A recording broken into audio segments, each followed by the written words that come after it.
Wah, apakah benar ini adalah baju pengantin yang sudah diorder sama Lesti kepada Ivan Gunawan? Bahagia loh ya, akhirnya ada terkuak hubungan antara, nggak tahu juga itu pengantin apa enggak. Belum tahu, karena kan Kak Igun juga tadi bilang bahwa dia ngejaga pokoknya yang pasti Dedek memang pesan baju. Cuma kan bisa aja buat nyanyi ya kan, namanya penyanyi buat tampil, perform atau apapun itu. Tapi yang pasti bahwa mereka sudah berniat untuk menikah, itu yang bikin kita senang. Apalagi kemarin kan sempat tersiar kabar ya bahwa Atta sama Loli katanya hubungannya menjauh, katanya marahan, katanya putus. Tidak benar. Ini sekarang buktinya liburan, double date lagi. Luar biasa. Ngobrolinnya tentang mau punya berapa anak. Itu dia, Jess. Udah serius banget. Pasangan yang satu pengen punya 11, yang satu lagi pengen 15. Ini mau bikin keluarga apa vokal grup sebenarnya ya? Banyak orang. Atau bisa menjadi pemain sepak bola ya, satu tim langsung nih. Hebat loh. Tapi satu hal, kalau banyak anak itu emang banyak rezeki. Amin. Emang berjalan buat mereka. Kontennya semakin banyak. Anak satu, anak dua, anak tiga, anak 11. Setuju itu juga, tapi yang terpenting sih yang terbaik aja buat mereka ya. Cuma kebayang nggak nih pemirsa, fans mereka kan banyak banget tuh ya. Leslar banyak, Atta Loli juga banyak. Kalau mereka nantinya nikahannya bareng di GBK, pecah tuh. Waduh, lebih heboh-hebohin konser. Heboh-heboh, tapi jangan ada yang datang kan, masih PSBB ya kan. Ya jadi jauh-jauhan, itu viral ternyata virtual aja. Ya. Tapi yang pasti, satu hal yang kita lihat kemesraan mereka ini ya, makin terbukti bahwa bukan setting-settingan. Saya setuju sih. Karena kalau misalnya setting-settingan pasti ada titik lelahnya. Tapi kalau kita lihat di sini, hubungan mereka berdua itu chemistry-nya semakin dapet, semakin emes gitu kalau di YouTube channel. Iya, kalau settingan kan ada kontrak, ada akhir kontrak biasanya Iya, ya. betul juga, Ini kayaknya lanjut terus berarti Tapi kan pemirsa di rumah jangan habis kontraknya buat menyaksikan kita insert hari ini ya bersama dengan saya Jesslyn. Dan juga saya Indra Herlambang, kami sudah siapkan serangkaian informasi dari selebriti dan juga yang sedang viral untuk kami sampaikan kepada Anda di rumah ya. Yang berikutnya kalau kita tadi lihat pasangan-pasangan yang emes yang sedang berniat untuk melaju ke tahap yang lebih serius lagi. Berikutnya kita akan melihat bahwa dalam rumah tangga memang cobaan itu akan selalu ada. Pasti ya, ini kita lagi bicarain keluarga kecil dari Alif dan Aska. Waduh, ini memang sudah berkepanjangan sekali ya. Sudah berbulan-bulan perseteruan ini belum ada akhir ataupun hasil yang bisa kita lihat. Sepertinya sekarang juga Alif lagi jatuh sakit ya.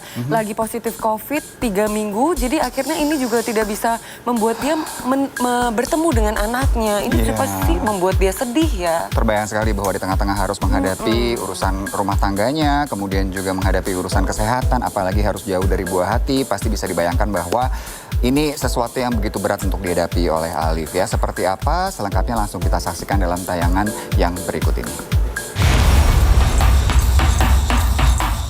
Awal tahun 2021, gonjang-ganjing rumah tangga Aska Ongi dan Alif Ali bukannya mereda, malah makin membara.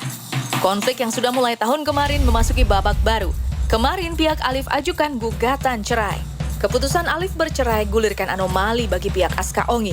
Aska melalui kuasa hukum bertanya mengapa ajukan gugatan cerai di Pengadilan Agama Jakarta Pusat. Sementara Aska dan Alif hanya berstatus nikah siri. Sanggahan pihak Aska malah dibantah pihak Alif. Aksi saling bela diri pun terjadi.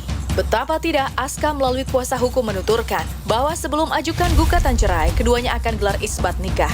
Lantas akankah pihak Aska setuju dengan jalan ini? Ya, kami isbat nikah dulu. Apakah ada kemauan dari Yuli Aska untuk membesarkan anak, kekeluargaan bagaimana? Kami pun sudah menghubungi semua keluarga Pak Alif di blok semua. Yang walaupun begini, ketika kami ingin datang ke daerahnya Ibu Aska juga sebenarnya baru mengganti nama. Sebelumnya inisial A. Jadi kami agak susah untuk menelusuri keberadaan Ibu Aska yang aslinya siapa. Yang diajukan berdasarkan daripada relas panggilan di Pengadilan Agama Jakarta Pusat bukanlah disahkan pernikahannya, namun langsung permohonan talaknya gitu. Jadi pertanyaan kita di sini sebagai tim kuasa hukum, bagaimana seseorang itu mau cerai kalau pernikahannya tidak ada? Nah, dari pihak sana berkata bahwa pernikahan adalah berdasarkan agama. Agama yang mana?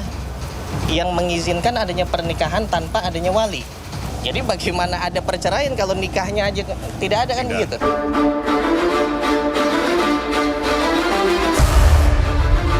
Gejolak rumah tangga yang dibina lewat pernikahan siri hingga dikaruniai seorang buah hati ini meniti anti klimaks.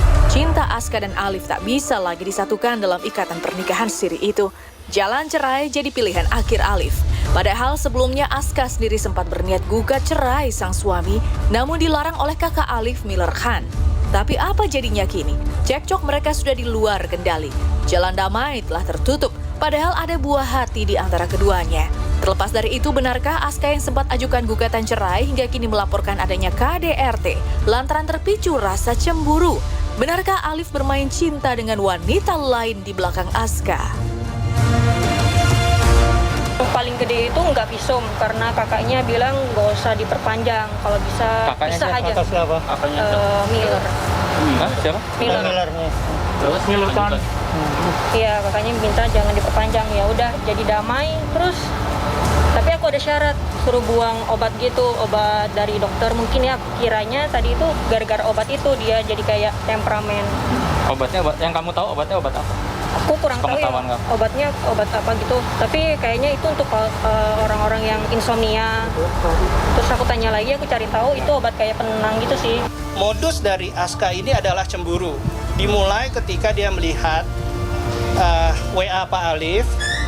Di sana disangka Pak Alif itu sedang video call dengan wanita lain. Disitulah Aska melaporkan ke polisi. Dan polisi disuruh Aska untuk menggampar Alif. Aska ingin menggampar Alif di depan polisi. Yang sudah tentu polisi tidak mau melakukan tugas seperti itu. Ini kan rumah tangga cemburu aja. Itu yang tidak mau. Saya mau katakan di sini, Alif adalah artis yang paling setia, tidak pernah macam-macam, dan tidak pernah selingkuh. Gini, kita sudah menempuh daripada jalur hukum, laporan kita sudah diterima mengenai penganiayaan yang dilakukan oleh pemohon tersendiri gitu. Bener nggak sih Bang katanya yang hidung berdarah itu?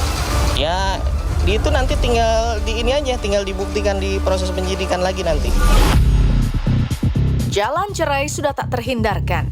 Meski keputusan Alif ini meretas kontroversi, di sisi lain Aska sudah tak lagi tinggal bersama Alif. Dan kepergian Aska dari sisi Alif membawa serta sang buah hati. Disinilah Alif terpasung rindu teramat dalam. Beratnya beban rindu untuk memeluk sang buah hati hingga ditindih beban masalah perceraian serta laporkan KDRT. Membuat Alif yang kini terkena COVID-19 makin terpukul. Lebih dari itu, dari pengakuan sang pengacara, kondisi sakit Alif akibat COVID-19 bertambah parah akibat terbebani dengan pikiran masalah rumah tangganya.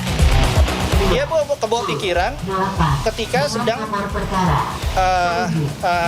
mengidap penyakit COVID. Itu yang membuat Alif semakin parah sakitnya. Jadi semakin lama karena kondisi mental dia jatuh, ditambah dengan penyakit COVID yang diterimanya. Itu yang menyebabkan Alif jatuh sekali. Ketika Alif terbaring sakit akibat COVID-19, proses cerai terus berjalan. Di saat yang sama, kasus dugaan KDRT pun telah ditangani aparat kepolisian. Meski begitu, Alif melalui sang pengacara mengaku dugaan KDRT yang dilaporkan Aska jauh dari fakta yang terjadi. Selain menunjukkan lebam di bagian tangan, Aska pun mengaku mengalami luka akibat tindak KDRT di bagian hidung. Pengakuan Aska ini tegas dibantah pihak Alif. Lantas benarkah Alif siap melaporkan balik Aska? Gara-gara negur masalah biasa aja ya. Awalnya dari cekcok, terus ujung-ujungnya dia mungkin naik darah atau gimana, langsung pukul. Sebenarnya dari pacaran udah main gampar gitu. Cuman dimaafin, dia jadi mau lebih baik lagi, ya udah dicobain lagi. Dan sampai akhirnya sampai hamil juga main tangan. KDRT itu sudah ada, KDRT tidak ada. Tidak ada laporan polisi sampai sekarang, tidak ada. Itu yang nanti akan kami buat laporan balik mengenai hal tersebut. Seperti contoh, saya kasih contoh. Ada darah di hidung Ibu Aska, tapi tidak ada benturan di hidungnya sendiri. Darah itu dari mana? Kami mempunyai hak jawab. Ibu Aska sendiri, maaf saya bilang, hidungnya itu bukan secara estetika itu tidak simetris. Jadi dia melakukan operasi plastik Kami tahu operasi plastik gimana. Artinya kan media sudah mengetahui lah ya adanya perselisihan antara pemohon dengan termohon di sini. Cuman ya kita tidak bisa ungkap karena masih dalam proses pemeriksaan di pengadilan. Biarkan putusan pengadilan nanti majelis hakim yang punya wewenang ke situ.